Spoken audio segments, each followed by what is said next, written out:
bienvenue à la présentation du groupe 1181.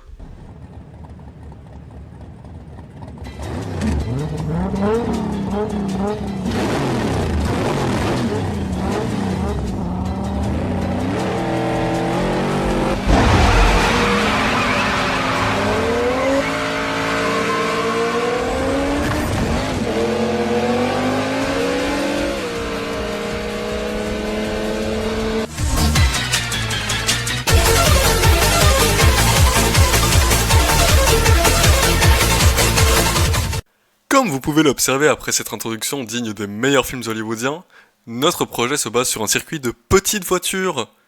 Le concept se sépare en deux modes différents. Ici nous observons le premier de ces deux modes, qui est un compteur de tours. Il va vous permettre de jouer à deux, en ayant un moyen efficace de comparer vos performances, et d'ainsi déterminer qui est le vainqueur. Une fois arrivé à la limite de tours, le compteur va se réinitialiser. Cette limite peut être modifiée en appuyant sur un petit bouton. Elle était ici mise à 3, mais peut aller jusque 15. Si vous essayez d'aller plus loin que 15, la limite reviendra à 0. Si vous vous demandez comment fonctionne ce mode de jeu, eh bien les voitures vont incrémenter des nombres sur leurs affichages respectifs, dits 7 segments, lorsqu'elles passeront devant une inductance. Le système, très perfectionné, prend même en compte la possibilité que deux voitures puissent passer en même temps. Mais ce qu'ils n'avaient pas prévu, c'était une pandémie mondiale.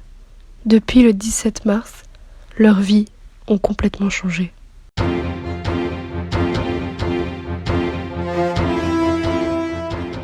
The epicenter of China's killer virus is tonight in lockdown, the city closing its transport network, telling its 11 million people not to leave.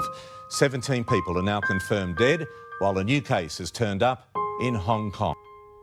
From this evening, I must give the British people a very simple instruction. You must stay at home.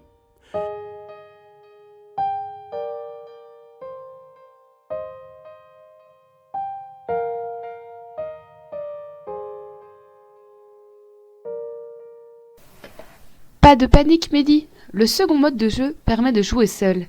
Il est possible de passer d'un mode de jeu à l'autre à l'aide d'un petit levier. Dans ce second mode de jeu, seul un joueur jouera contre la montre.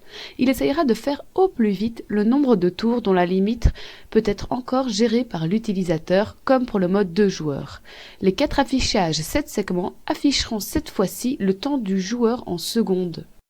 Présentons ici le fonctionnement technique de notre application. Nous n'avons pratiquement rien changé au détecteur. La seule modification apportée se situe au niveau des comparateurs que nous avons adaptés afin d'obtenir des signaux plus stables en sortie et éviter qu'un joueur puisse activer l'autre par erreur. Nous pouvons considérer que la tension dans le détecteur de crête suivra ce diagramme en fonction de la présence ou non d'un tag ou de l'autre. Mais pour arriver à ces tensions, il devra passer par des tensions intermédiaires, risquant ainsi d'activer les autres comparateurs. Un premier comparateur va vérifier la présence du tag à la tension correspondante la plus haute et bloquer pendant un certain temps l'autre tension. L'autre tension aura l'activation de son comparateur retardé avant de pouvoir être bloqué si on arrive à une tension plus élevée par la suite.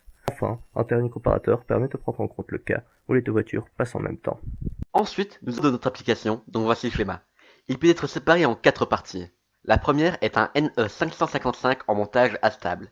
Il permet de créer un signal carré dont nous avons pu choisir la fréquence à l'aide des résistances et capacités que nous utilisions. Il nous permet d'envoyer 10 signaux par seconde afin de créer le chronomètre. Nous avons ensuite la partie servant à afficher les comptes. Ce sont des compteurs décimaux envoyant directement leurs résultats à des affichages 7 segments. Dépendant du mode, ces compteurs seront soit incrémentés par le montage avec le NE555 présenté précédemment, soit directement par les signaux des deux joueurs dans le mode correspondant. La troisième partie est un autre système de compteurs, binaires cette fois, qui seront reliés à des comparateurs binaires. Deux des compteurs reçoivent les signaux des joueurs et un autre comptabilise le nombre de fois où l'utilisateur aura appuyé sur le bouton afin de modifier la limite. Les comparateurs vérifieront constamment que le joueur ne dépasse pas la limite et dans le cas contraire, réinitialiseront tout le circuit. Enfin, afin d'éviter que le chronomètre ne soit activé sans que la voiture ait commencé à rouler, un latch a été installé afin de vérifier que le joueur a passé une fois la ligne de départ avant de faire aller le chrono. Nous vous remercions de votre attention et vous souhaitons de bons examens.